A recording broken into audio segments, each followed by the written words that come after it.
Hi hello नमस्कार। मी पुन्हा माझ्या व्हिडिओमध्ये तुमचं स्वागत करते। आजची रेसिपी आहे मस्त छान व्हेजिटेबल पुलाव म्हणजे मुलांना विचारलं स्वयंपाक काय बनवायचं म्हटल्यावर मग त्यांचा एक ऑप्शन असतं डाळ भात किंवा खिचडी। म्हटलं डाळ भात बनवण्यापेक्षा वेगवेगळं बनवायचं, त्यापेक्षा मस्त छान पुलाव बनवू। खिचडी बनवायचीच नव्हती, मला कंटाळा येतो कधी कधी सारखं तेच खाऊन, म्हणून म्हटलं चला वेगळं बनवू। आणि इथे मस्त छान सगळे व्हेजिटेबल्स कट करून घेतले मी। आपल्याकडे जे व्हेजिटेबल्स असतील ना ते आपण त्यात ॲड करू शकतो। मी बेसिक फ्लावर, टोमॅटो, गाजर, बटाटा, कांदा, टोमॅटो, वाटाणे एवढं सगळं मी ॲड केलं होतं। थोडंसं पनीर उरलं होतं, म्हटलं ते पण ॲड करावं, छान वाटणार आणि चवही येईल, हेल्दी पण होणार, म्हणून मग मी तेलात परतवून घेतलं आहे ते भाज्यांसोबतच। कुकरमध्ये आपण तेल घेऊन छान जिरं मोहरीची फोडणी जसं रेग्युलर आपण करतो त्याच पद्धतीने करून घ्यायचं आहे। आणि पनीर पण छान फ्राय होऊन जातं त्यामध्येच।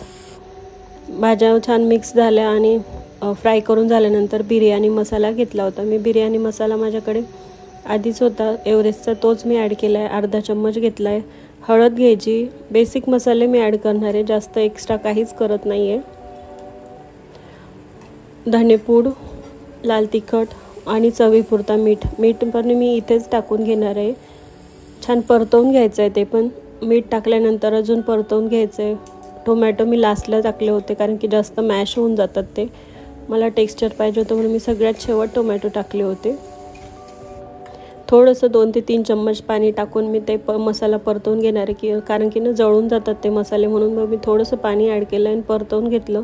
मग नंतर मी रेग्युलर जो तांदूळ यूज करते वाडा कोलम, तो घेतला आहे, स्वच्छ धुतला आहे, भिजत न ठेवता मी डायरेक्ट ॲड केला आहे तो।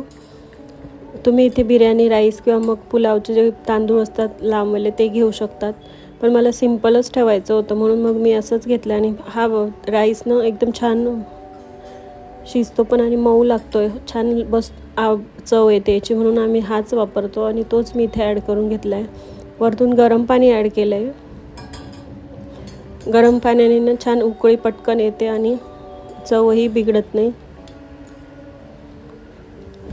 त्यानंतर छान मिक्स करून घ्यायचं, एक उकळी येईल किंवा मग थोडेसे जरी आपल्याला दिसले ना उकळी येताना, मग थोडंसं वरतून आपल्याला साजूक तूप टाकायचं। साजूक तूप टाकल्याने छान वास येतो पुलावचा किंवा भाताचा आणि चव अजून थोडीशी एनहॅन्स होऊन जाते, म्हणून मी वरतून साजूक तूप नेहमी पुलाव किंवा मग राईस बनवताना टाकते। खिचडीत वगैरे कधीतरी टाकते, पण मग राईस किंवा मग असं पुलाव बनवत असले ना त्यावेळेस मी नेहमी टाकत असते। इथे कुकरच्या शिट्ट्या मी 2 ते 3 शिट्ट्या करून घेणार आहे। पहिली शिट्टी मी हातानेच करून बघितली होती, नंतर मग ते छान शिट्ट्या झाल्या आणि मग मी तुम्हाला थोडंसं प्रेशर रिलीज झाल्यानंतर ओपन करून दाखवते। बघू शकता किती छान कलरफुल राईस बनला आहे। पुलाव किंवा मग राईस तुम्ही काहीही म्हणू शकतात, चव आपल्याला पाहिजे असती ती अगदी छान आलेली होती। वरतून हिरवी कोथिंबीर ॲड करायची आहे आणि नुसतं जरी घेतलं तुम्ही तरी छान लागतो। रायता बनवतो पण माझ्याकडे दही नव्हतं, म्हणून मग मी फक्त लोणचं, पापड आणि पुलाव एवढंच आम्ही घेतलं, छान वाटत होतं, अगदी पोटभरीचं जेवण असतं।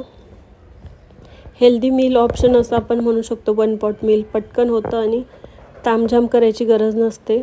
थोडंसं सलाड घेतलं आहे, पापड घेतला आहे आणि आमचं लोणचं अगदी फेवरेट असतं, कधीही मिस होत नाही ते।